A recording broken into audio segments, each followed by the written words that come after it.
Bonjour et bienvenue sur ma chaîne YouTube. Dans cette vidéo, on va essayer d'attaquer le chapitre sur les boucles. Ici, on va traiter trois sortes de boucles. Boucle for, boucle while et boucle until.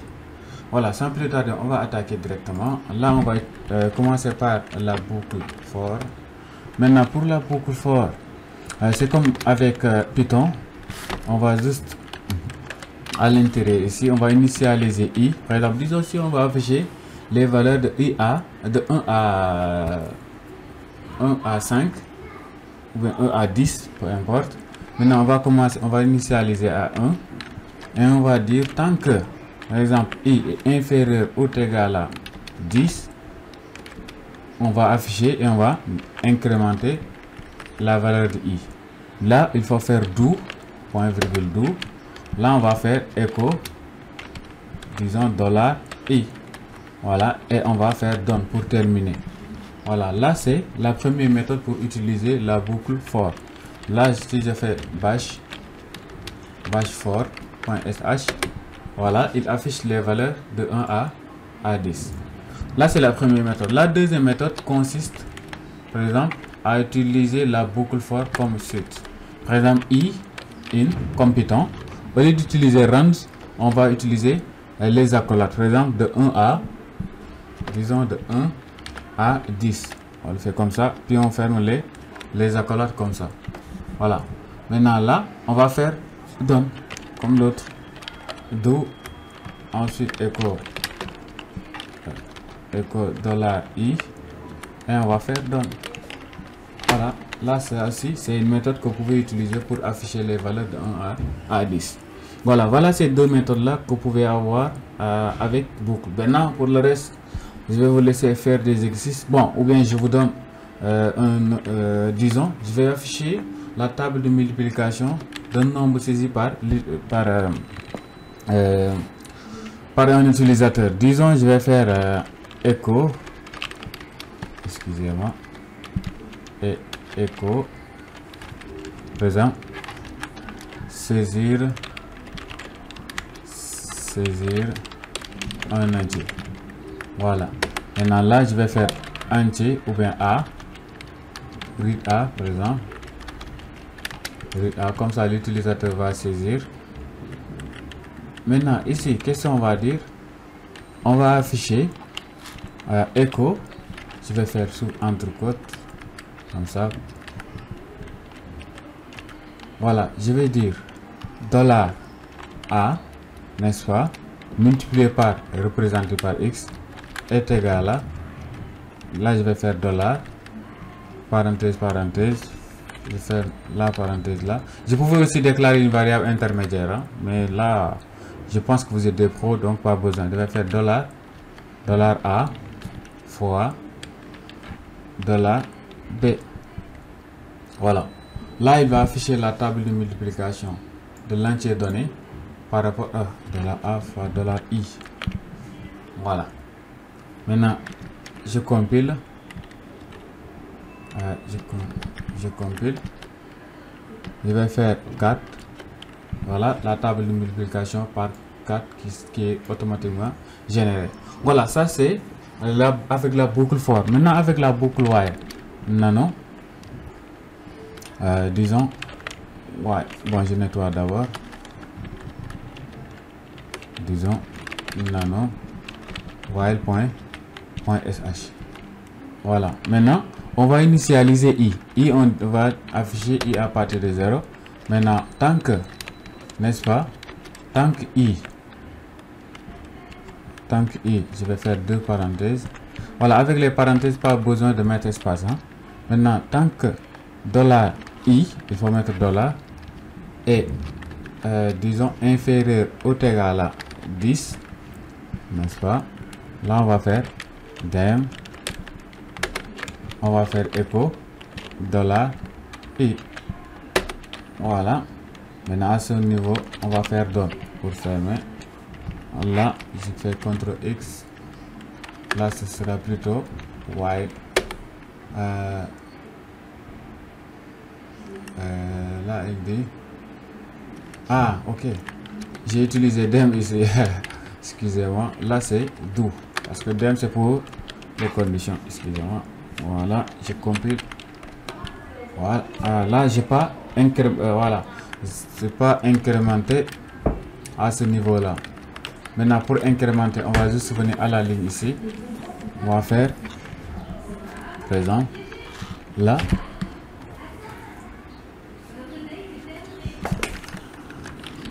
là i plus. Voilà.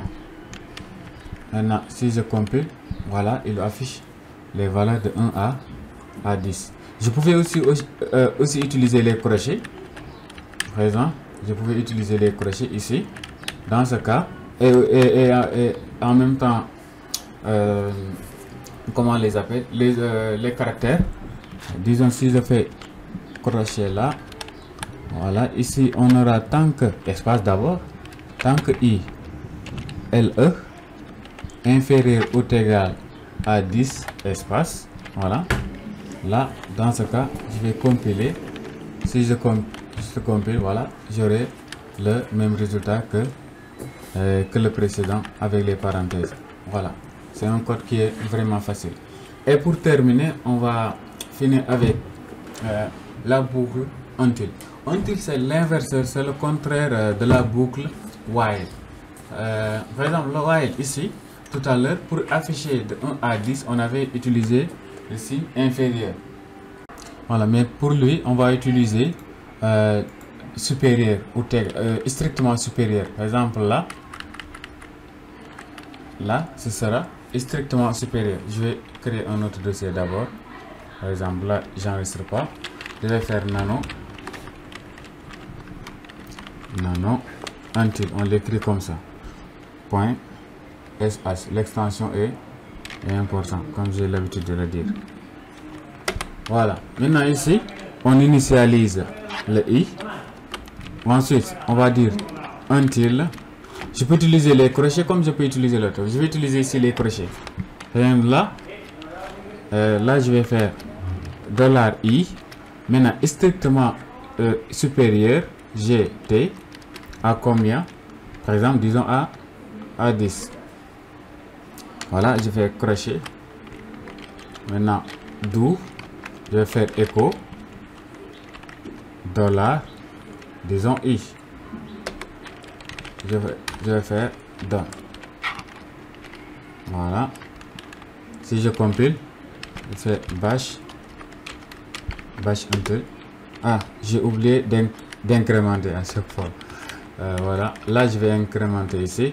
Parce que pour la boucle, il y a 3 phases. Il y a la phase initialisation, la condition et l'incrémentation. Il faut toujours respecter ces 3 phases-là. Maintenant, i plus. Voilà, je compile.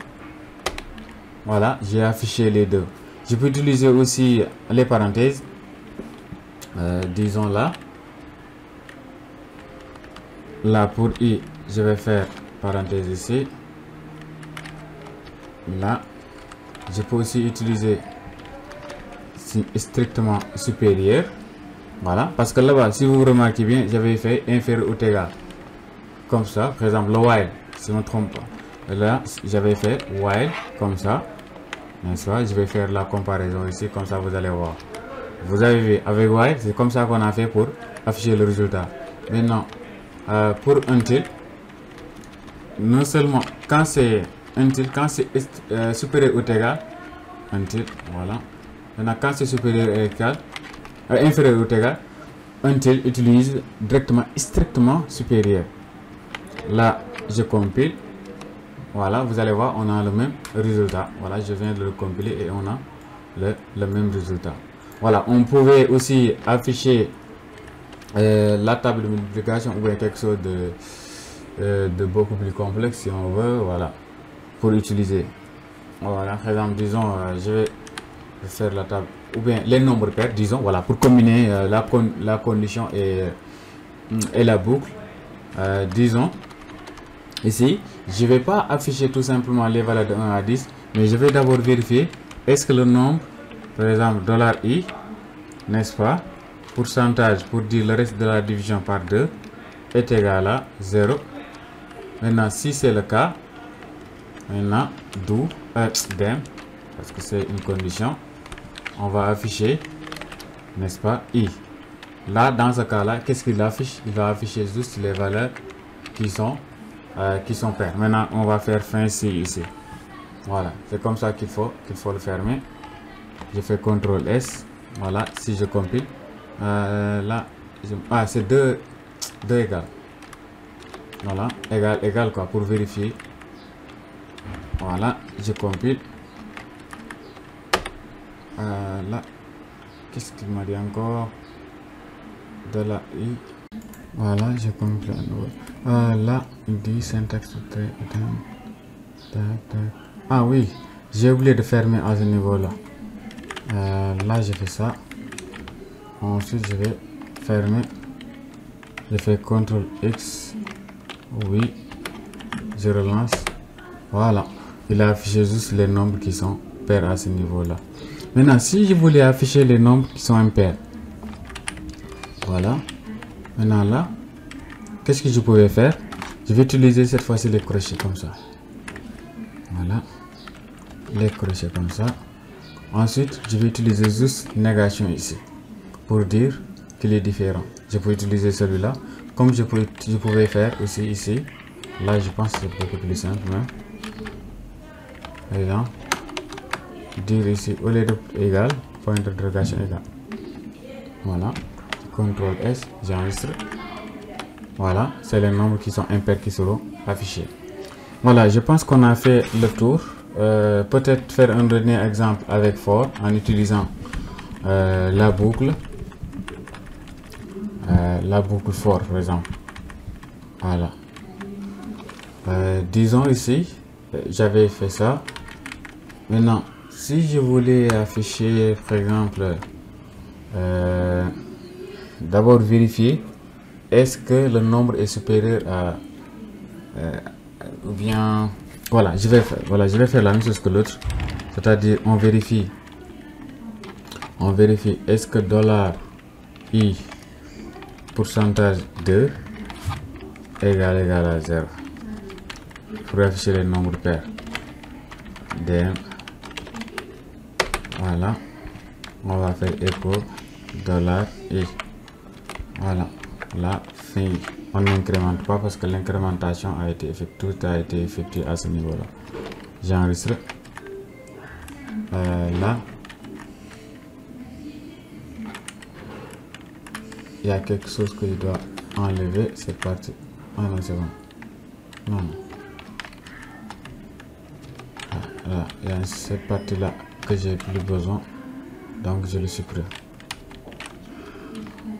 Voilà. Maintenant là, je vais compiler bash. Voilà, il affiche juste les nombres pairs en utilisant la boucle for. Merci, c'est la fin de la vidéo les gars. Si la vidéo vous a plu, n'hésitez pas à liker, à s'abonner et à partager. Merci les gars.